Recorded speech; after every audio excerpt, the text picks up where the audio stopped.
Himpunan semesta yang mungkin untuk B. B itu siapa? Negatif 2, 0, 2, sampai di 10.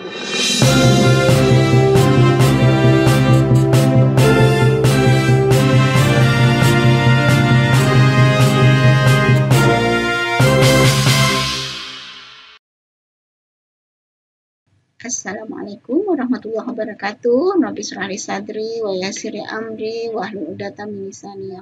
Kembali berjumpa Ananda. Di ujung semester ini, Umi akan membuat pembahasan soal matematika semester 1 tahun pelajaran 2019-2020.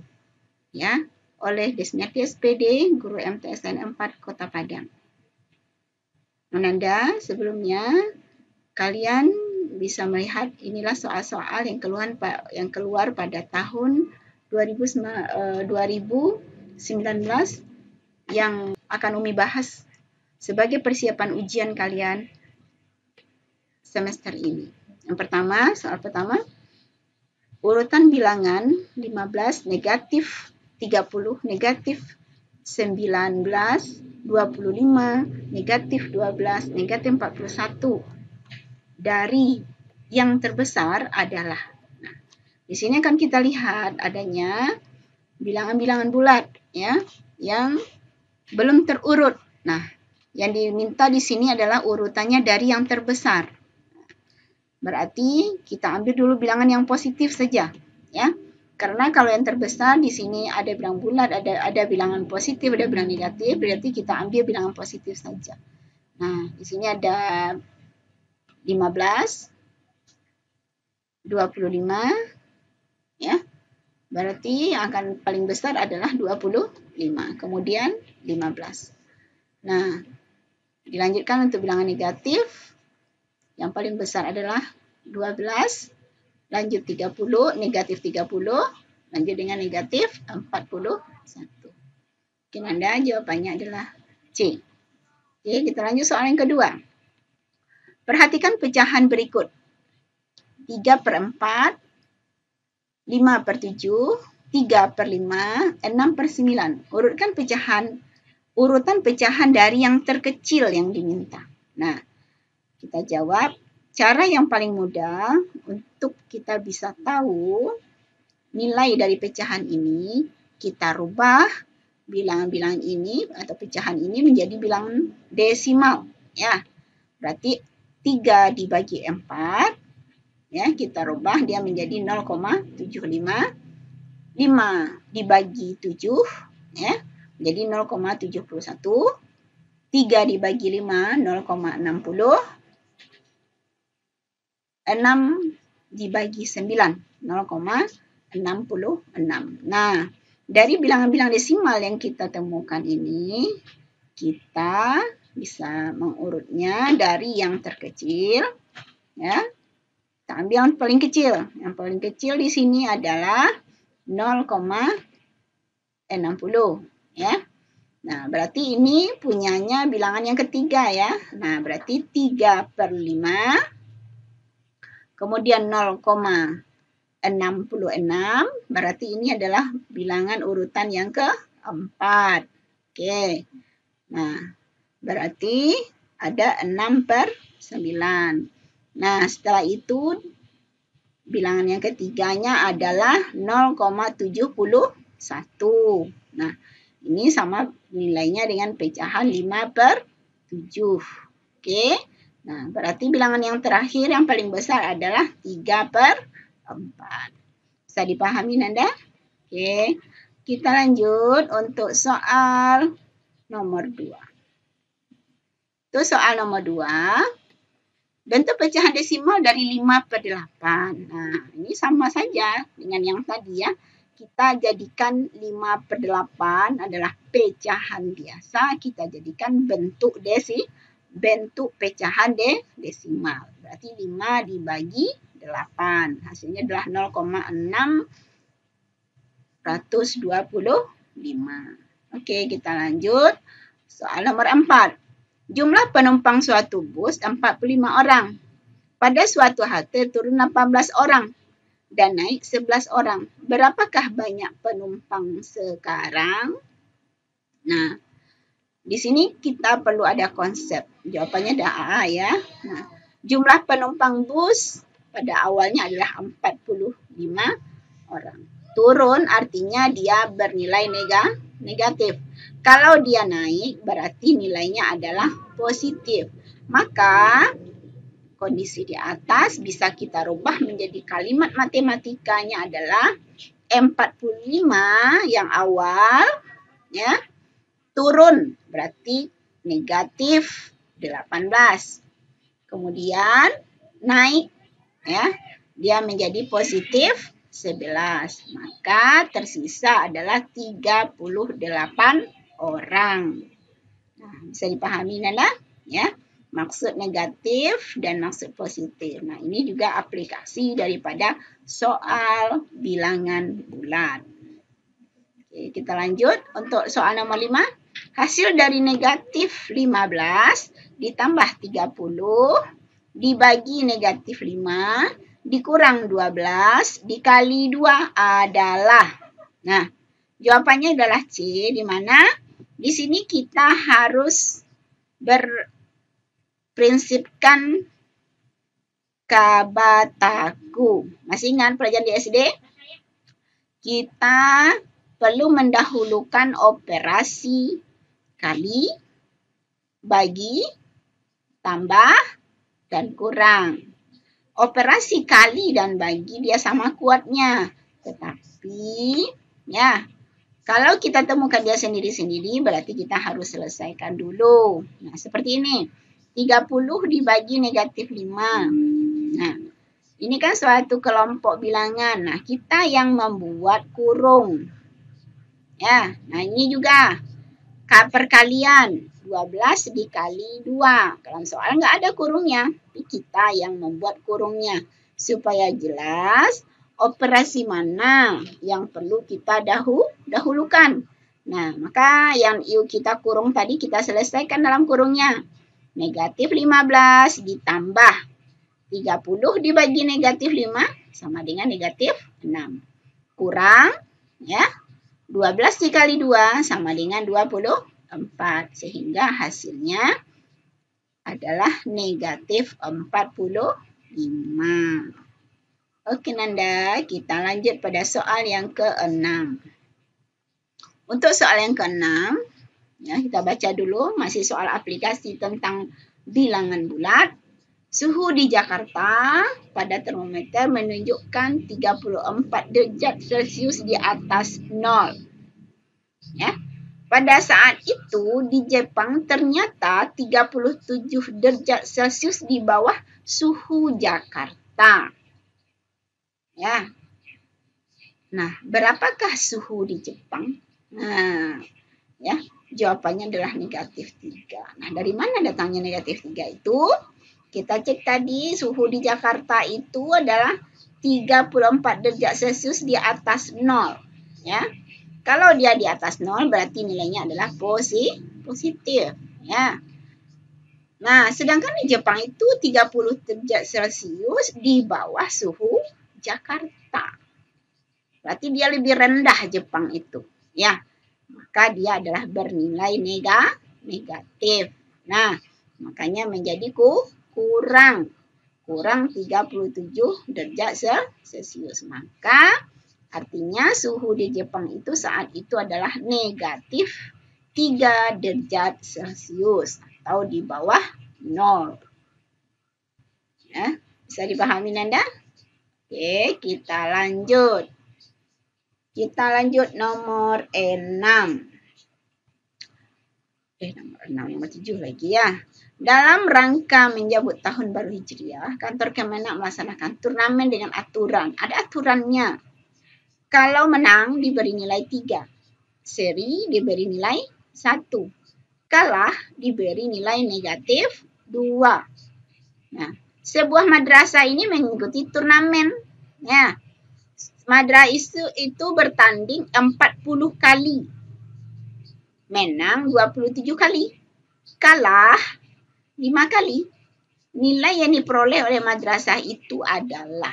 Nah, di sini aturannya itu boleh saja ya. Menurut aturan daripada panitia pertandingan. Nah, oke. Nah, sekarang kita lihat Madrais itu bertanding 40 kali. Ya, kita buat dulu. 40 kali dia menang. Kemudian 27 kali dia itu adalah, 40 kali dia mengadakan pertandingan. 27 kali dia, apa katanya tadi? 27 kali dia menang. Kalah 5 kali. Ya, kalah 5 kali. Berarti dia itu ada 8 kali seri. Ya. Tidak menang, tidak kalah. Nah, berarti ada 8 kali seri. Karena dalam soal nggak ada yang seri itu berapa kali dia. Oke, berarti ada sisanya. Nah, baru kita cari nilainya lagi. 27 kali dia menang. Nilai untuk menang berapa? 3. Ya. Nilai dia kalah negatif 2. Kalau nilai dia itu seri 1. Maka kita selesaikan perkalian ini. 27 dikali 3 ditambah 5 dikali negatif 2 ditambah dengan 8 dikali 1. Sehingga hasilnya adalah 79. Maka nilai yang diperoleh oleh madrasah itu adalah 79 atau C. Oke, bisa dipahami? Oke Nanda, kita akan lanjutkan nomor 8 ya Nanda. Hasil dari 5, 1/4 ditambah 4, 2/3 dikurang 2, 3/5 adalah. Ya, di sini ada trik yang memudahkan ya. Dimana kita akan kumpulkan mereka yang karena ini soalnya adalah soal pecahan campuran, maka kita kumpulkan bilangan yang merupakan bilangan yang tidak pecahan, yang bulat maksudnya. 5 kita kumpulkan, 4 kita kumpulkan negatif 2. Nah yang pecahnya itu ada 1/4 ditambah 2/3 dikurang 3/5. Maka kita sederhanakan dia dan kita jadikan dia dalam pecahan dengan penyebut yang sama. Itu 15 ya, 1/4 itu sama dengan 15/16 ditambah 2/3 itu adalah 40/60 dikurang 3/5 itu adalah 36/60. Oke, nah maka hasilnya nanti akan kita temukan bahwasanya menjadi 7/19/60. Nah, kita lanjutkan soal nomor 9. Hasil dari 3/4 ditambah 1 2/3 dibagi dengan 2/5. Nah, kalau udah ada tanda kurung, Nanda, berarti kita selesaikan yang di dalam kurung terlebih dahulu. Bersama dengan soal nomor 8 tadi, kita sederhanakan. Yang bulat sama yang bulat, yang pecah kita jumlahkan. 3 ditambah 1 dapat 4. 1/4 ditambah 2/5, dia penyebutnya 4 dan 5. Maka disamakan penyebutnya menjadi per 20. Maka dia akan menjadi 5 ditambah 8. Ya, maka hasilnya 4 13/20. Nah, itu hasil dalam kurung. Dibagi dengan 2/5. Nah, kita akan tetap menjadikan dia pecahan biasa karena dia dalam bentuk pembagian dengan pecahan biasa pula. Ya, maka 4 dikali 20, 80 ditambah 13 menjadi 93. Ya, Nanda? Maka 93 ini dia sudah berubah menjadi kali, berarti suku yang kedua kita balikkan. Dari 2/3, 2/5 menjadi 5/2. Oke. Nah, ini kita sederhanakan boleh ya. Ini 5. Ini 4 jadinya. Ya, ini 5 dapat 1. Ya gitu. Ini dapat 1, yang ini dapat 4. Nah, maka menjadi dia 93/4 kali 2 8 ya. 93 dibagi 8 88 bersisa 5. Ya, berarti 11 5/8. Bisa dipahami Nanda? Oke, kita lanjut nomor 10. Jumlah siswa suatu madrasah yang orang tuanya bekerja adalah 15 orang. Nah, maaf, 150 orang. Ini jumlah semua siswa. Dengan rincian sebagai berikut. 32% bekerja sebagai karyawan pabrik. Dan 2/3-nya adalah petani. Dan sisanya adalah wirausaha. Nah, yang dipertanyakan adalah banyaknya orang tua yang wirausaha adalah titik-titik. Oke, kita lanjut. Nah, di sini kita buat kalimat matematikanya langsung ya. Jumlah semuanya dikurangi dengan yang menjadi dia karyawan adalah 23% daripada semua orang tua siswa.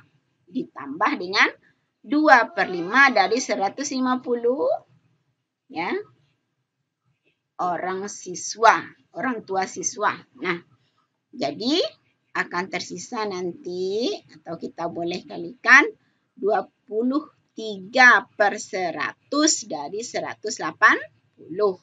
Dapatlah 48.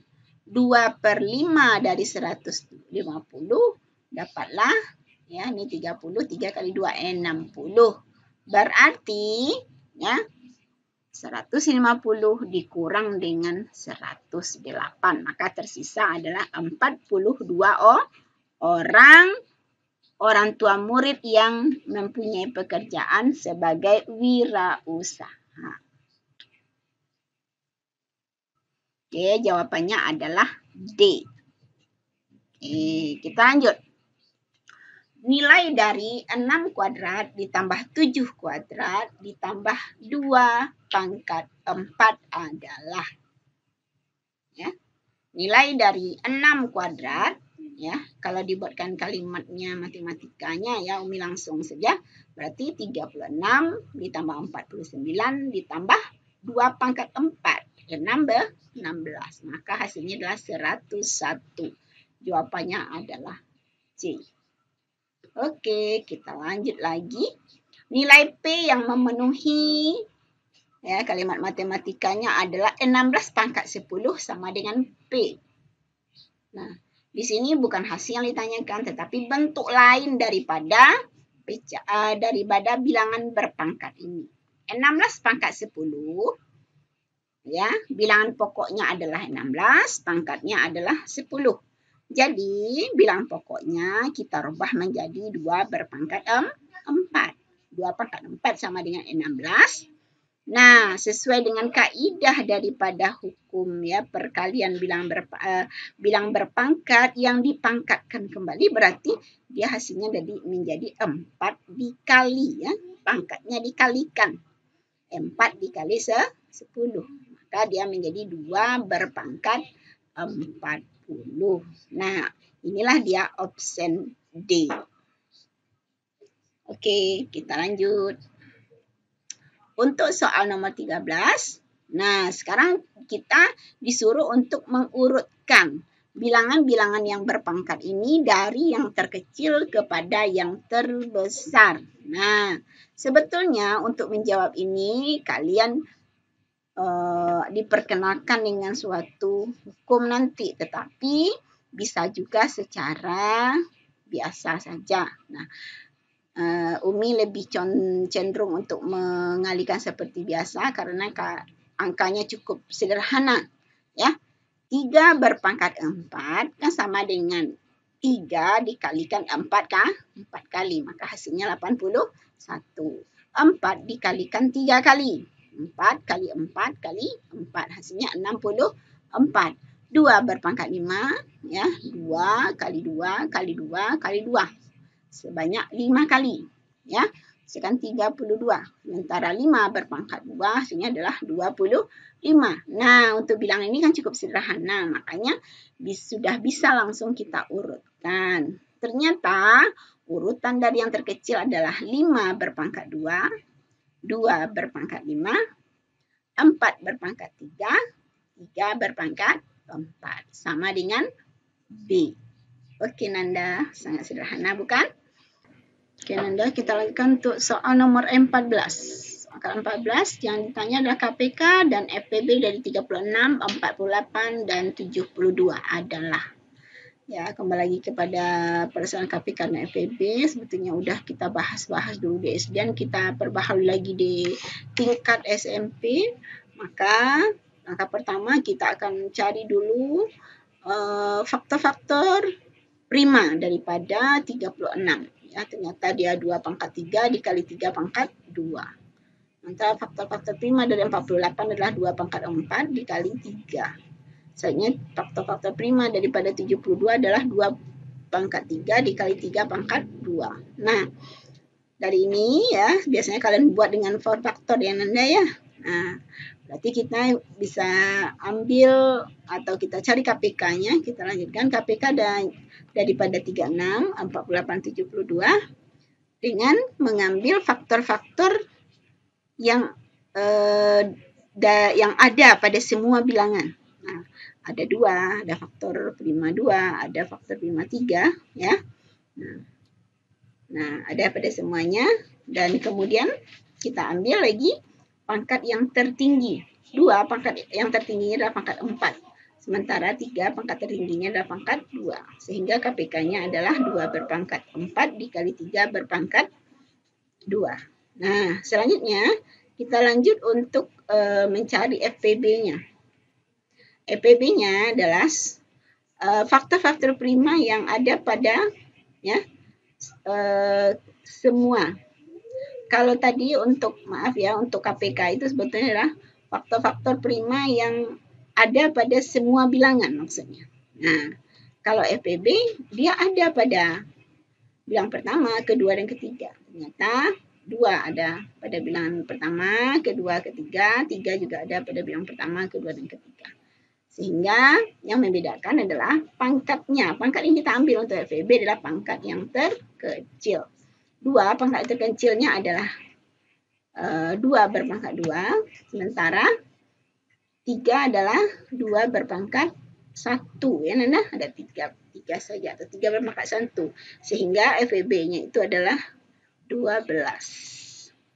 Maka jawabannya adalah D, di mana KPK-nya 144 dan FPB-nya adalah 12.